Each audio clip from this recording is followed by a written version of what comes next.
My name is Andrew Jantz. I'm a husband and father. My background, as far as my career, was in publishing.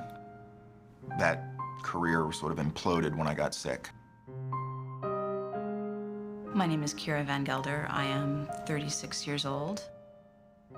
I started cutting and burning myself pretty regularly when I was 14. Christina Knight, and I'm 27. I sensed that something was going on in my teenage years, especially like my senior year of high school. I knew that something was up, but I didn't know what it was, and I kind of tried to avoid it as much as possible.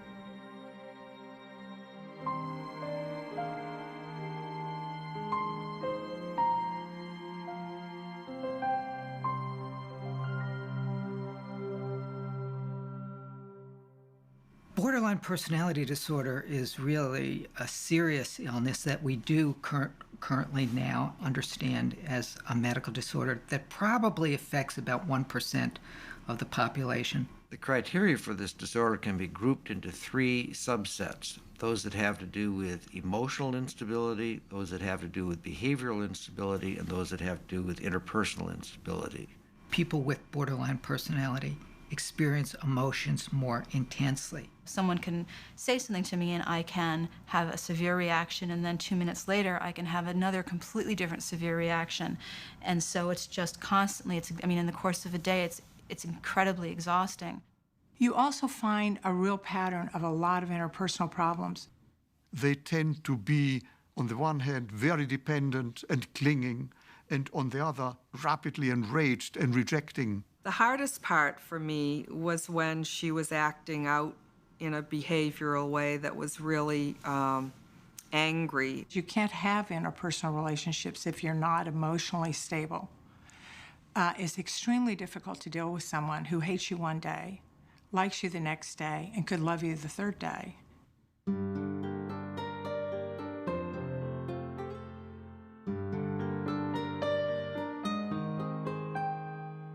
I grew up in a bunch of places. I started out growing up in Europe until I was about 6. My father was in the Air Force, and so it was myself, my mother, and my brother in Holland and Italy. I had a very active imagination. I loved art and was athletic and played a lot. When I graduated from college, publishing seemed a natural way for me to go since I was a bookworm and loved books. And so got into publishing and began to sort of climb the ladder. I had a good job, nice wife, had 2 beautiful children, bought a beautiful Victorian in a nice town. I had it all. And I remember one day I was raking leaves in the front yard, and here I was in my early 30s, and people walking by were thinking, God, look at this guy. He's got everything, And I was conscious of that. I felt fortunate. A lot of people in my life, or just people that I would meet, I'm sure, and I know this, they thought that I had everything together. They thought that everything was perfect because that's how I appeared to the world. I appeared as someone who had everything going for them, and that I was under control of everything, and that I had all these goals. Really, until she was in her mid-teens, everything seemed to be very normal. She was a very involved child with a lot of sports, very good at gymnastics and soccer, and she was very motivated in school. Outwardly, I think people thought I was very affable and outgoing and personable, and I was a good manager. I worked well with people. What was happening inside of me was a different story. That began to get worse and worse. One of the things that happened when I was 6 was my parents had divorced and we had moved from Holland to Massachusetts. We were in this small community, and there's just basically a street with a lot of people on it. And one of the guys who was babysitting for my brother and I regularly was molesting me at that time. And I remember starting to develop this sort of aspect that I was always being watched, and it gave me a real sense of discomfort and anxiety when I was around groups, especially if I knew that he was going to be there, and I really didn't know how to handle the situation. I just didn't say anything to anyone. So I think that was really the beginning of my sort of shift into being more socially awkward and more fearful.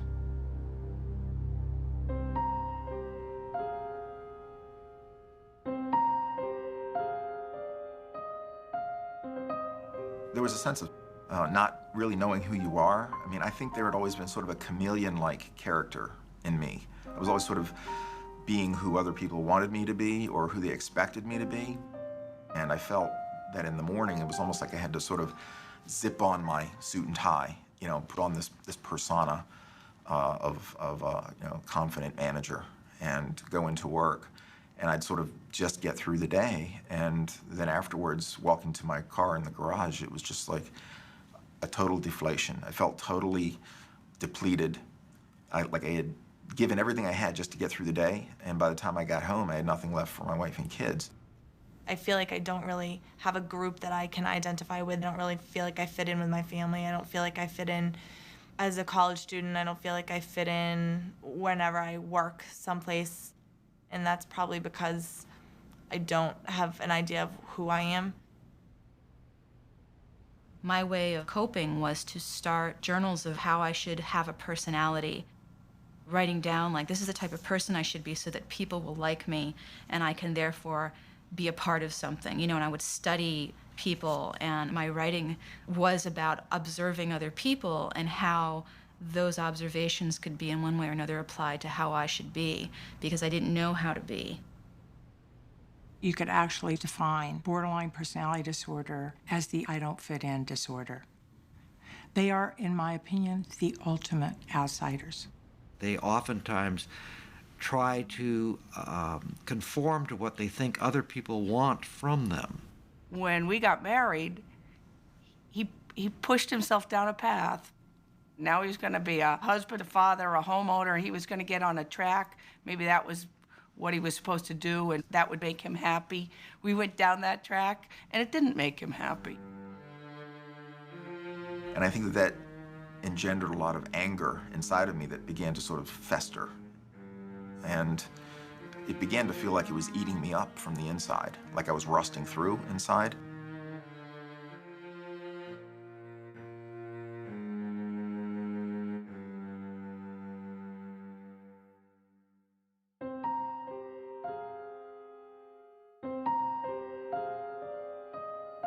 I remember one time when I was in ninth grade, actually, and I had finally made a friend. And this was like a friendship where we were spending time together, and I was so happy. I mean, it really, and my relationships with people tended to be so intense, and I didn't really know how to kind of just have casual friendships. I was like, you know, you're my best friend forever and ever, you know, and probably the 6 months, 8 months of our friendship, this young woman lost a lot of weight and went through this transformation. You know, her sort of moving up the social ladder and hanging out with the kids who were cooler and prettier and whatever. And when she did that, I found that I was unable to accept what she had done. I ended up sending her a letter written in my blood.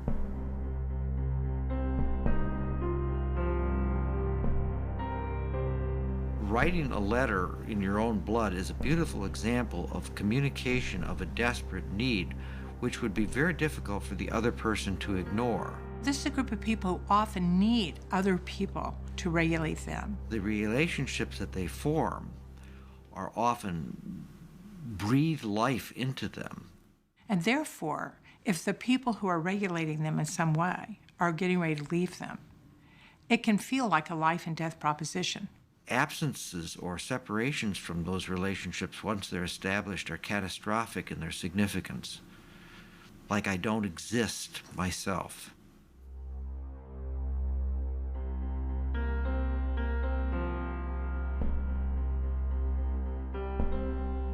I'm not sure that people with borderline personality disorder know that they're being manipulative, but it comes across that way often to the people who are living with them or who are around them. Sometimes for the family members, it's almost like walking on eggshells. sometimes living your life in what you think is a normal way is upsetting to them, so you stop doing that, and then you feel like that was their purpose all along. People see the emotional sort of, I think there's a phrase, you know, I hate you, don't ever leave me. People tend to see it not as a medical condition, but as just somebody being difficult, dramatic, self-absorbed. And these were all things that people should be able to control because it's not an illness. Manipulation assumes that a person has the skills to think about and then execute a plan. And manipulation in that sense, I don't think can be applied to people with BPD because it's all about knee-jerk reactions and desperately trying to get something to feel secure and safe and okay again. And so for me, you know, when I was sending letters of blood to people, written in blood, one could say that was a tad manipulative. On the other hand, you could just as easily say I had no clue about what I was doing. I had no idea how to get people to pay attention to me in ways that would work. Manipulation is when you consciously try to get someone to do something for you without them knowing that you actually got them to do it. These individuals very rarely have the interpersonal skills to figure out how to get you to do things in an unobtrusive way.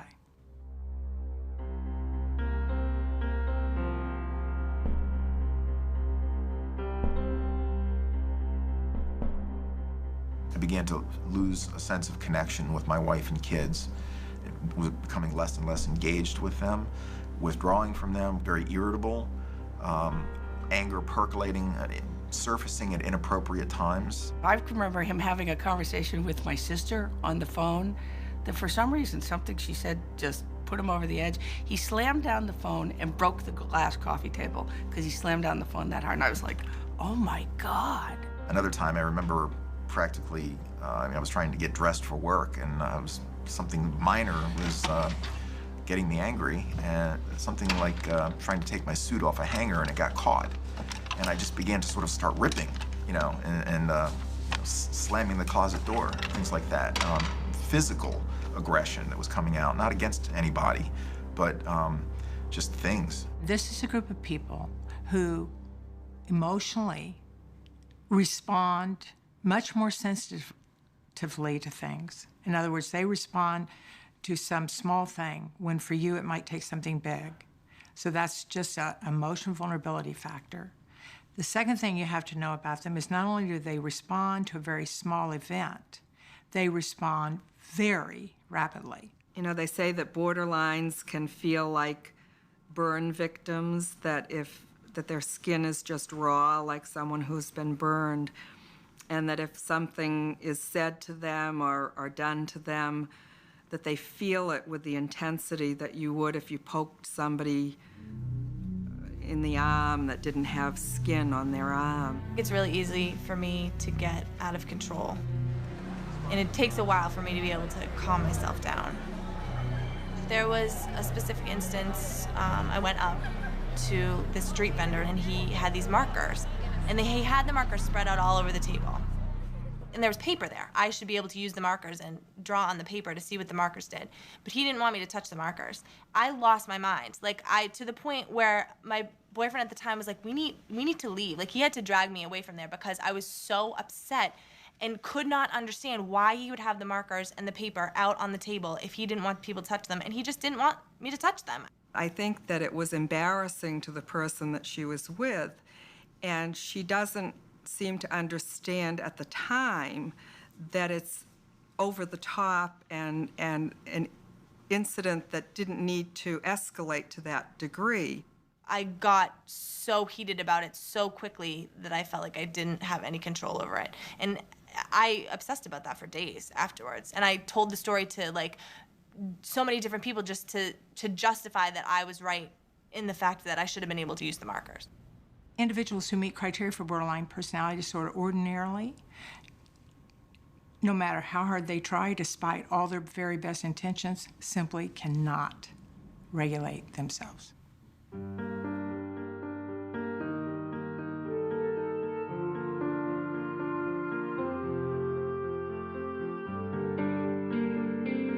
I would make relationships with people based on these really sort of, these behaviors that were self-destructive. There was always sort of like the getting high or the doing something dangerous. And then getting, crazy drunk and dancing with people and going out to parties and having sex with people who were very attractive and ephemeral, and I would never see them again. Christina tends to have risky behavior, whether it's drug use or whether it's driving her car very fast. I know that there's certain people that I've met that haven't been great for me, like they have been doing drugs or whatever, and I will go to the extent to where I will actually do the drugs just so I fit in with them, and that's not necessarily the greatest thing. She also has eating difficulties, and so she's been bulimic, and I think that that's a risky behavior that could, ultimately be life-threatening. That constant level of intense distraction and chaos is a way to distract from all of the painful things that are going on.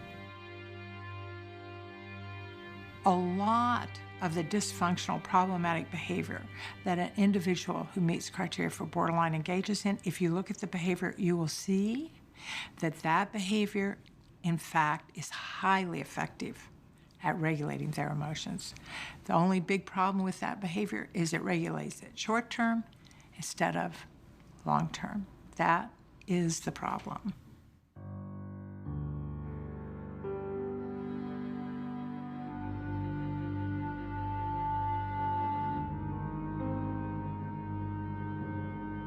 I started cutting when I was 14.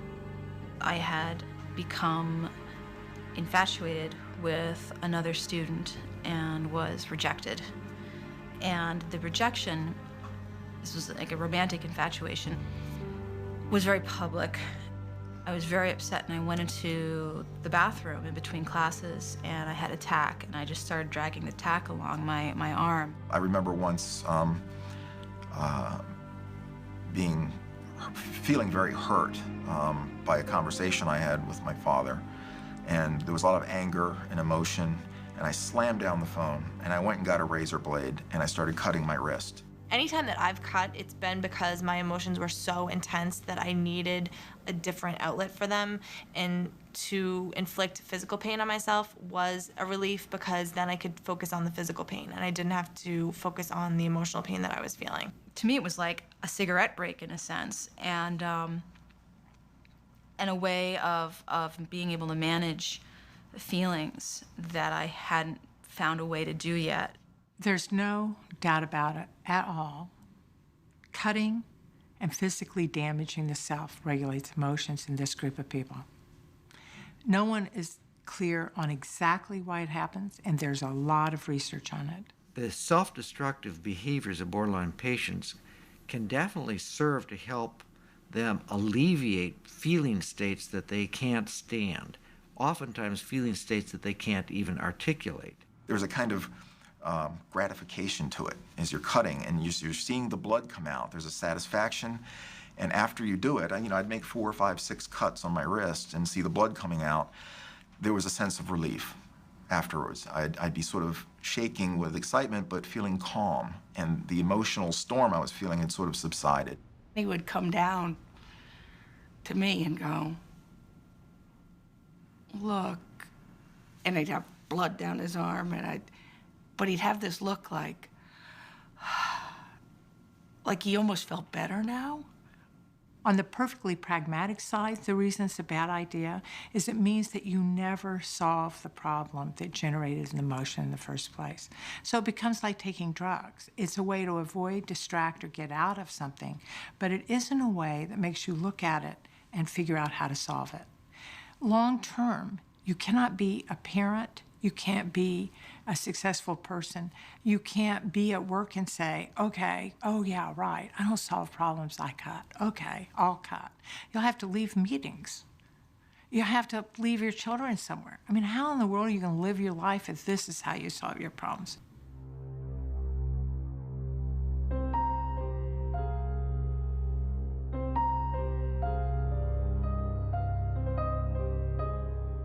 As I began to feel more and more worthless as a person.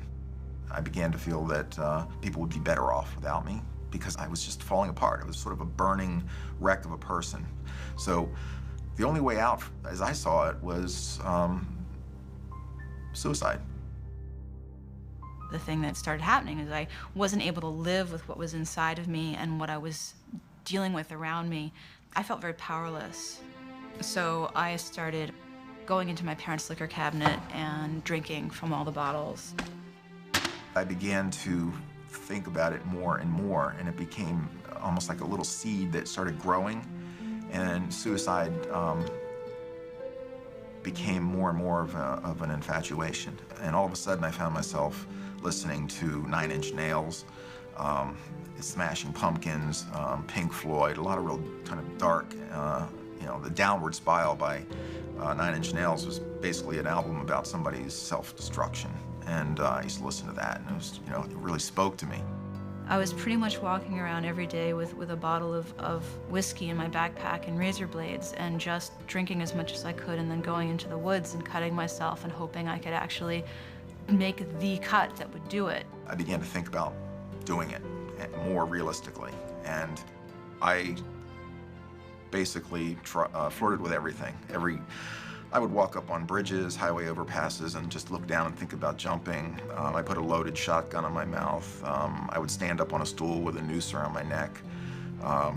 Overdosed massively a few times. There was a math test, and you know, 7th grade, and I remember panicking because I couldn't find the math notes. And that night before the test, I went into my mother's drawers in her bedroom, and I knew that she had pills there. So I ended up taking the bottle of pills, thinking, okay, this is it. I failed, but they obviously weren't enough to do anything. And I woke up in the morning and felt disappointed. I used to go to work, and I'd look at the subway trains pulling into the station and think about jumping in front of them. I actually did go for a walk in a subway station downtown Boston once. Just wrote a suicide note. I was dressed up in my suit, walked out of my office, and walked into a tunnel at Park Street Station. I can still recall seeing, you know, the darkness ahead of me as I was walking in the tunnel, and seeing my shadow in front of me growing longer and longer as the subway train came up behind me. And I was just totally detached. I didn't feel afraid. I didn't feel depressed, really. I was just kind of like shut down completely. And the train stopped, and I turned around and started walking, you know, next to the train to get back out of the tunnel. And when I got out, went to a payphone, called 911, and said, you know, I just went for a walk in a subway tunnel. I think I need to be put into the hospital. Thinking about suicide or wanting to be dead is extraordinarily common. Suicide attempts are very common, and suicide itself is very common. Between 8 and 10% of people who meet criteria for borderline personality disorder ultimately end up dead by suicide. Borderline patients are deeply ambivalent about whether to live, and if there isn't somebody who affirms their wish to have them alive, they'd just as soon be dead.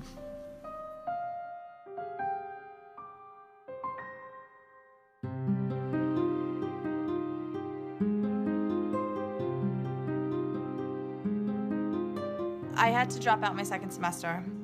The following year, I tried to go back to school. I got depressed again. I dropped out again, but more severe, to the point where I was, you know, had the suicidal ideation, and I was just kind of sick of feeling the way that I had been feeling for the past couple of years, and I wanted more of an answer. After getting a GED, going back to school, dropping out of college, going back to college, finishing college, going to graduate school for creative writing. And at that point, I was starting to teach art and memoir writing. But what I was discovering was that my ability to function in life was really compromised by these reactions I'd have to situations, to relationships, to responsibilities, to stress. She went to McLean Hospital after she had gotten her master's degree. And she had climbed out, but she had achieved a goal in her life, and then everything fell apart. Everything fell apart. That was when I really saw what could happen to her. I came in with a very serious list of complaints, which was that I couldn't keep a job, I couldn't tolerate being in relationships, they were too painful, that my emotional life was out of control, and I, was crying and reacting all over the place, couldn't drive a car because I couldn't think straight, and I thought people were chasing after me, and that I was constantly feeling suicidal. Just my perceptions were very skewed. I couldn't see things clearly. I had no sense of who I was. Well, the staff doctor that was treating me came in and told me, I think that you have borderline personality disorder, and I immediately thought that that meant I was on the borderline between like sanity and insanity or something.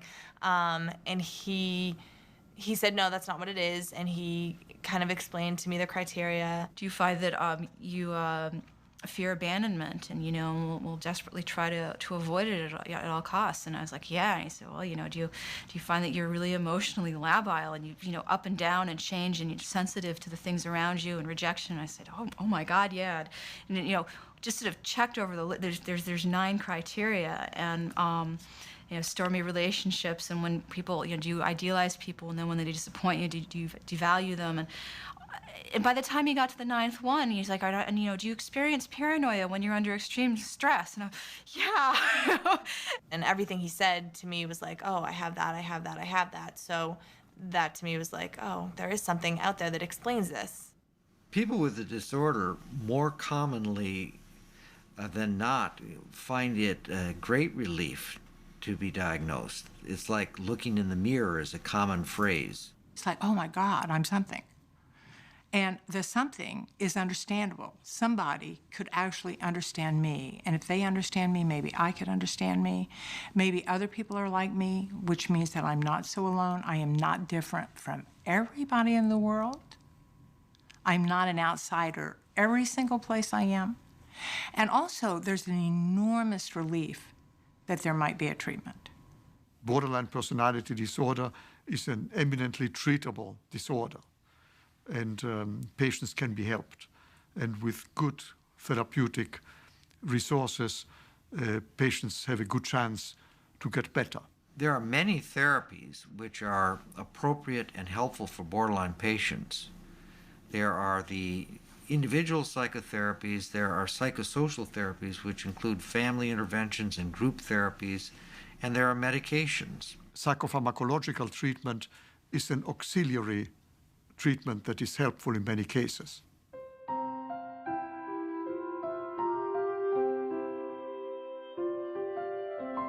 We have very few evidence-based treatments for borderline personality disorder at this point. DBT is probably the treatment for which there is the greatest evidence. Dialectical behavior therapy was designed very specifically for people who self-harmed and had strong suicidal impulses. It basically is helping you to deal with situations that are going to come up every day, and your emotional reaction is going to be a certain way, and it helps you deal with that emotional reaction. It helps you find ways to stabilize yourself. It is the synthesis or merging of trying to change something while simultaneously radically accepting that it is what it is. It encourages, first of all, the person who's suffering to step out and look at their own emotions as a third person might, rather than to immediately act on them. The reason it's called dialectical behavior therapy is because the treatment itself is the synthesis of both the change in behavior therapy and the acceptance, which, when the treatment was developed, was drawn primarily from my own practice and experience in Zen. It used to feel literally like people's eyes would have a physical effect on my body. Like my neck would prickle and my heart would constrict. And I interpret that they are looking at me in a hostile way. You know, the fact is, they are looking at me. But I can't assume what they're feeling inside and what they're thinking. DBT has helped me tolerate that I feel this thing and I interpret it this way, but it may not necessarily be the reality.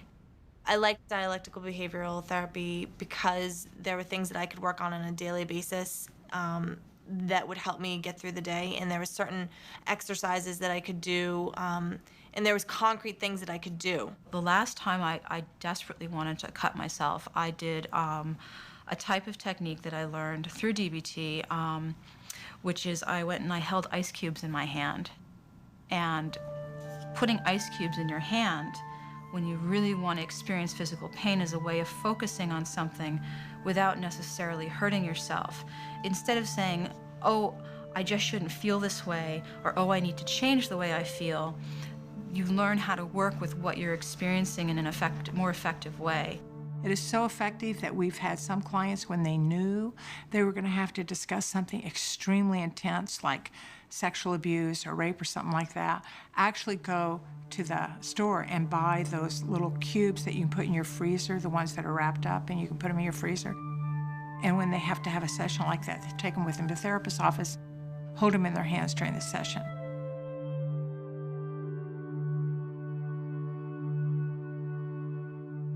The other forms of treatment which have been empirically validated include a transference-focused psychotherapy, which is a derivative of the early psychoanalytic treatments and focused much more on the importance of interpretation and understanding the ways in which oneself, the borderline patient, distorts their views of other people and of themselves.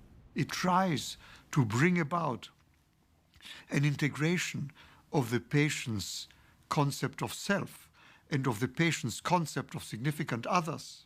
When I got into therapy, I began to open up and to talk about all kinds of things that were bothering me, and one of the things the therapist would try to do is to dissect a particular incident to see if there were triggers that would set that off. And I also participated in group therapy in the hospitals because all the sort of walls came down and the pretenses and all these things that you sort of erect around yourself in the outside world. And people are very open and honest and are willing to talk about very intimate and upsetting things. It's very important for patients or their families who are troubled by borderline personality disorder to find clinicians who are knowledgeable about this and have experience with it and want to treat them. To seek treatment from people who don't have those qualifications is likely to make the patient worse. The right practitioner and the right treatment are what's required. You can find a really fabulous person who doesn't know treatment or how to treat this particular population. You can find a person who knows an effective treatment who the patient can't relate to. That's not going to work either. You've really got to have both.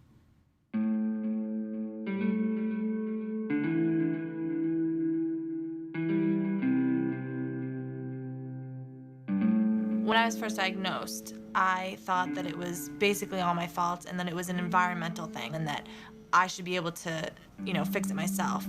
And then later, when I started going to these conferences and learning more about the disease, they came out with studies saying that there are chemical and biological reasons for this disease. And so that, to me, was a huge relief because, again, I felt like, oh, there really is a reason for this. It's not just because I am not dealing well with situations. It's not just because I'm not working hard enough to feel better. It's because I have chemical things wrong in my brain. Borderline personality disorder, for sure, has a predisposing biological base. And whether somebody gets the illness depends upon the environment. In that respect, it's not unlike diabetes or high blood pressure within traditional medicine. Take an interaction with another person, for example. We're sitting here talking. I see your face. Well, in the brain, there's two pathways. One directly to the visual cortex that shows me the actual image of your face, so I have a mental picture of it, but also a second pathway that goes to what's called the limbic system, particularly the amygdala, so that I can assess the emotional impact of your face. And these two are integrated in terms of my appraisal of you, and then, of course, my behavioral response to you. One of the most interesting findings is the finding that the amygdala, the area of the brain that signals danger and fear in borderline personality disorder, seems to be overactive. So that a face that a non-borderline person would react to in a neutral way, a borderline person may actually see as fearful. And when you talk to patients, I think what you hear is they experience other people as angry, critical, and hostile towards them, when indeed, in many instances, that may not be the other person's intent. While the amygdala, the part of the brain that signals danger, is overactive in borderline personality disorder, the prefrontal cortex, the part of the brain that's responsible for higher order thinking, which can inhibit the behavioral response to this alarming signal, seems to be underactive. It doesn't surprise me that people's brains are actually wired differently, that Andy might have kind of an ultra sensitivity to things that create, to emotional things too. I think over the past 10 years that as we've come to understand the physical component of mental illness, people have begun more and more to think of it as a real illness as opposed to just somebody, having emotional problems and unable to deal with things and, come on, snap out of it, that sort of thing. Although we're just beginning, in a sense, like Columbus leaving the port, we're beginning to understand some of the neural circuits involved in various aspects of this dysregulation.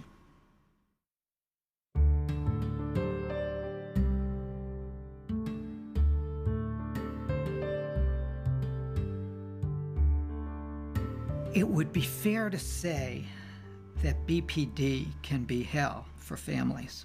Having a person with borderline personality disorder as in your family is devastating. There's something in the nature of this condition and in its symptoms that can draw, not only from families, but from trained clinicians, unhelpful responses. From my experience, the most common response of other people who are around people meeting criteria for borderline personality disorder is that their response is shape up. If I had known about BPD at the time of her adolescence, I think I would have been much more attuned to the fact that she reacted very quickly to things that were things that she disagreed with. It was a huge, what appeared to us, overreaction and then an inability to regroup. So I think that was a big sign that I missed because I didn't understand what that would have to do with mental illness. They know the person's emotional, but they don't know why, and they really don't have the fundamental understanding that the person's actually doing the best they can. It's important for me to get all the emotions out that I'm feeling, because if I don't, then I obsess about them, and I pick myself apart, and I think about every interaction that I had with every person that I interacted with, and I can make myself crazy thinking about, did I do this wrong, or, did that person like me, or did they not like me, or...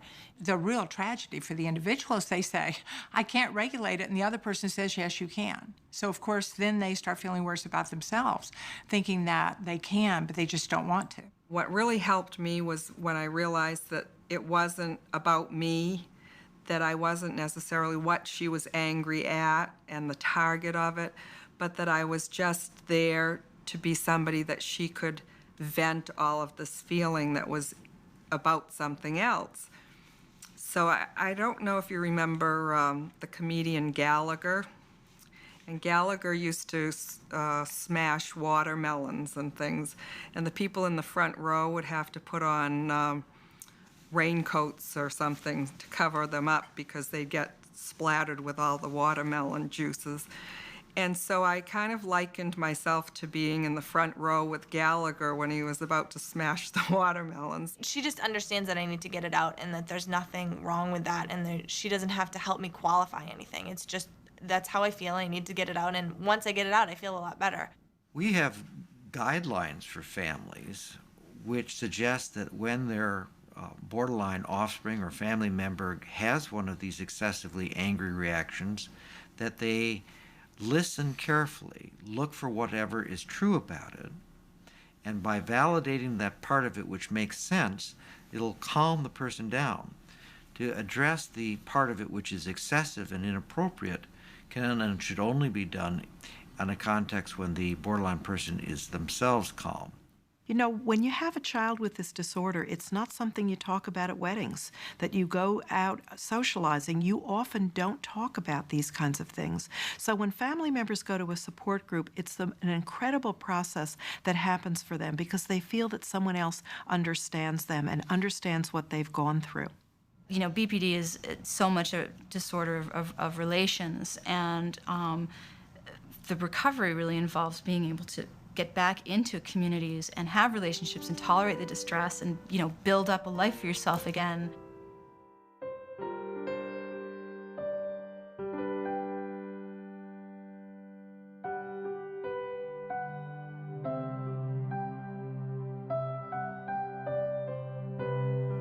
I've found that insurance doesn't want to cover borderline as the initial diagnosis, that oftentimes you need to be given a different diagnosis, an Axis 1 diagnosis, such as bipolar, and that will be accepted for insurance. Regrettably, families may have to strengthen themselves to fight insurance companies when they do wrongfully deny coverage for what is indisputably a medical disorder. There's an effort to find brief treatments that will get these patients going.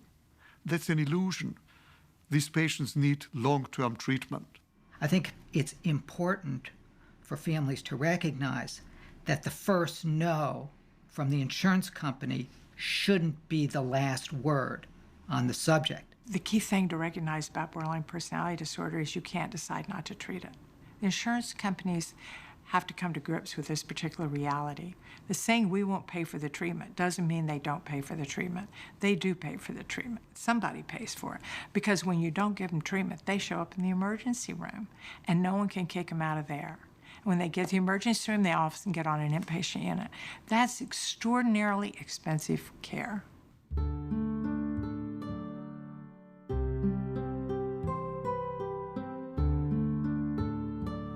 When family members call me for the first time, the first thing I want to give them is hope. I want them to know that people with this disorder get better. For somebody whose family member has just recently been diagnosed, I would say that they want to participate in the therapy, get to understand what's going on and what to expect, that they've probably got a long haul, but the more they understand it, the better off they are. Borderline personality disorder is often called the good prognosis diagnosis, and that's because people get better. People recover from this disorder. They manage their lives in effective ways. They have children. They have careers. People with this disorder have a remission, meaning that their psychopathology is greatly reduced within a couple of years, and when that happens, it's sustained. Relapses are not common. The emotionality that they have, the tendency to react quickly, will probably always be there, but you can build a corresponding tendency to be able to regulate. The payoff is that rather than having short series of intense, volatile interactions with people, you're probably going to go through a dry period where it feels like there's no one around, and then things start building. I developed the vocabulary to say to people, I get triggered because of this, or I'm having a borderline moment right now. I think you're rejecting me.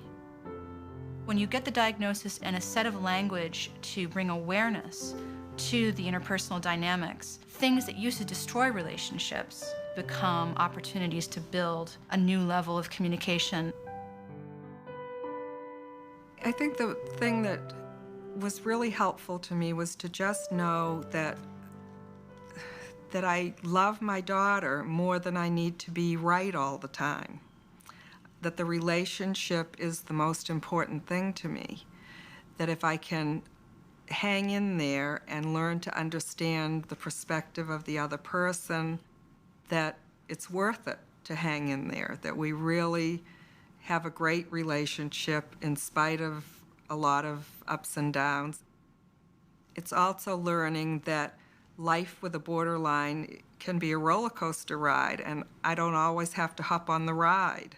I think that families should remember that most people with this illness will recover.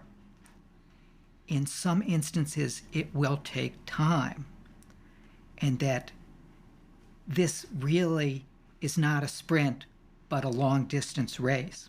There's this crucial element that I think is so important, which is the will and the desire to confront what's going on with yourself and believe that if you confront it and you get help for it, things are going to be so much better. And I can look back now and see that I'm much better off today than I was when I was trying to do things on my own. But it takes an awful lot of trust and faith in the people around you to admit to having something that's so stigmatized, and then to put yourself in their hands and say, please help me.